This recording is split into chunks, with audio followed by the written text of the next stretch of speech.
associated with that, you have a question here on how exciting would this be within the industry in terms of if we have a really successful trial here and what it would mean for the cancer world. Carmen, you're best to answer that, I think. Yeah, so this is, I'm going to just go right back to that first slide. There's 70% or 60%, if we're going to be very optimistic, of people on pembrolizumab won't respond. How excited is industry?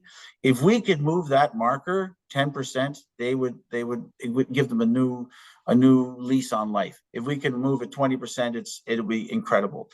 We are very confident we are going to have that impact at a minimum. And I think across all of those cancers you see, because this is not cancer specific. This is a biological process that we are applying to cancers across the board. And so the name of the cancer is irrelevant, which is the first. This would be like immunotherapy, the name of the cancer is irrelevant. The reason they don't all respond is because their biology is insufficient. They don't have proper antigen. We are solving a problem for that particular pathway, and we're creating our own new pathway. So yeah, they're excited. I presented, and we just saw the poster with Barry and I.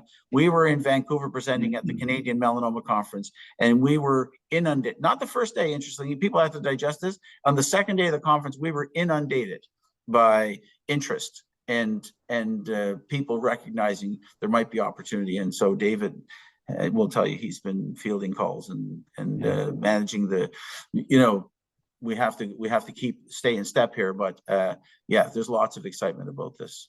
Yeah, and sadly, the reality is there's a huge scope for improvement here. When you see a 34% survival rate, this particular study, lot of scope for improvement there. We should really have these two charts reversed order, right? Because it's the response rate that is first. Do you get a response? There's no guarantee that the 40% in this study that got a response actually survived 5 years. They just got a response. Right. That is back to that first question. You get a response doesn't mean you get a cure. And right. So, but increasing the response rate definitely increases the cure rate. Yeah, and lots of scope in here, particularly with these cold cancers that we've talked about in the past, and what we think we can do for them. Tiny improvements makes a vast difference to because this is not representative of the population, of course, of people with breast and colorectal cancer. You juxtapose those numbers, and there's a tremendous need there for improvement, and that's what we're striving to do.